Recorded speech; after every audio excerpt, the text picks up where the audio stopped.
సభ సమావేశం నిర్వహించడం జరిగింది. మరి ఈ మహాజన సభకు వచ్చిన రైతులందరికీ ప్రత్యేకంగా ధన్యవాదాలు. రైతులు వచ్చి ప్రత్యేకంగా మాకు కొన్ని సలహాలు సూచనలు అందించడం జరిగింది.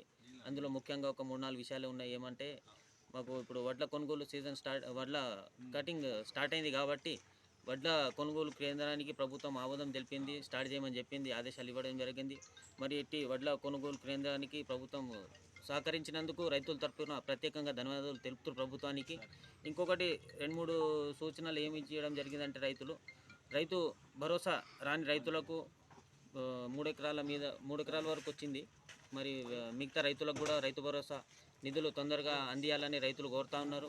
ఇంకొకటి రుణమాఫీ కానీ రైతులకు 2 లక్షల పైన ఉన్నోళ్ళకి కానీ 2 లక్షల పైన వాళ్ళకి కానీ, ఇంకొకటి సొసైటీలలో ఈ నేమ్ కరెక్షన్స్ ఆప్షన్ కూడా ఇవ్వలేదు.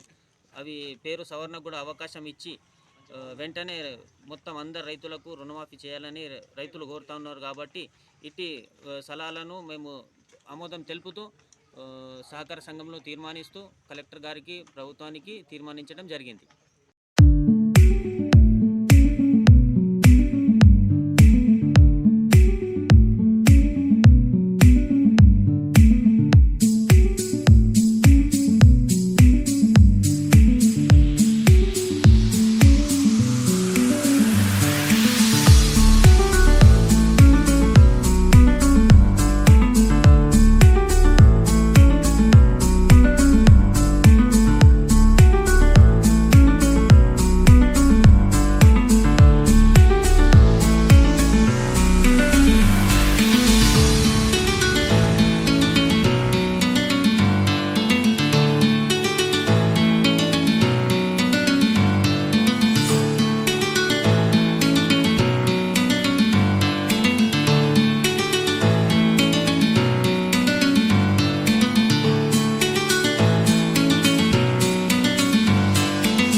నేటి రోజు రంజల్ మండలము రంజల్ సొసైటీ పరిధిలో 8 గ్రామాలు, ఆ గ్రామ ప్రజలు ఈరోజు మహాజన సభకు విజయవంతం చేసిన వారికి మరియు మా పాలకవర్గ సభ్యులకి పేరున ధన్యవాదములు.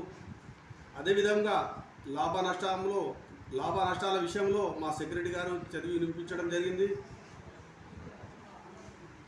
మరియు వరి కొనుగోలు కేంద్రం విషయంలో ఒక 2-3 రోజులు, 4 రోజులు, వారం రోజుల లోపల కొనుగోలు కేంద్రాలు ఏర్పాటు చేస్తాము. మా గౌరవనీయులు ముఖ్యమంత్రి వర్యులు వారి ఆదేశానుసారం కొనుగోలు కేంద్రాలను తొందరలో ఏర్పాటు చేసి రైతులకు ఎలాంటి ఇబ్బంది కాకుండా చేస్తారని వాళ్ళు ముందుగానే గన్ని బ్యాగ్స్ కూడా వచ్చేసినాయి. ఇప్పుడు అమ్మాలి బుడ్డలు వాళ్ళు కూడా టైం ఇచ్చారు వాళ్ళు రావడానికి, అది కూడా తొందరగా చేస్తాం. వరి కొనుగోలు కేంద్రం కూడా ఒక 2-3 రోజుల్లో ఓపెన్ చేస్తాం. రైతులు ఎలాంటి ఇబ్బంది కాకుండా అందుబాటులో ఉండి మా పాలక వర్గం కానీ మా స్టాఫ్ కానీ మేమందరం ఉండి రైతులకి ఇబ్బంది పెట్టకుండా రైతులకి అవైలబుల్ ఉండి పరిచేస్తాం. రైతులు కూడా మాకు సహకరించాలా. తేమ శాతం వచ్చి పట్టు ఆరబెట్టుకొని కొనుగోలు కేంద్రాన్ని తీసుకొచ్చి మాకు కూడా ఇబ్బంది పెట్టకుండా రైతులు మేము ఒక పాలక వర్గం అంటే కోఆపరేటివ్ సంస్థ అంటే మీ కోఆపరేటివ్ మాకు కావాలా, మా కోఆపరేటివ్ మీకు కావాలా, ఈ రకంగా చేసుకుంటే చాలా మంచిగా మనం ముందుకు వెళ్ళగలుగుతాం. మన సొసైటీ ముందు లాభంలో వెళ్ళే అవకాశం ఉంటుంది. కానీ మనం ఇక్కడ తేమ శాతం తీసుకురాక ఇక్కడ ఇబ్బందులు పెట్టేస్తే మనం కూడా ఏం చేయలేము. మనపై అక్కడ రైస్ మిల్ వాళ్ళు ఉంటారు, వాళ్ళతో మన గొడవలు పడే అవసరం ఉంటుంది. వాళ్ళ గొడవలు కాకుండా తేమ శాతం వచ్చి ఆరబెట్టుకొని తీసుకొస్తే చాలా మంచిగా ఉంటుంది. మళ్ళీ దళారులకు అమ్మి మోసపోకుండా సొసైటీ పరిధిలో అమ్ముకుంటే చాలా బాగుంటుంది రైతులకి. ఆ ఒక విజ్ఞప్తి.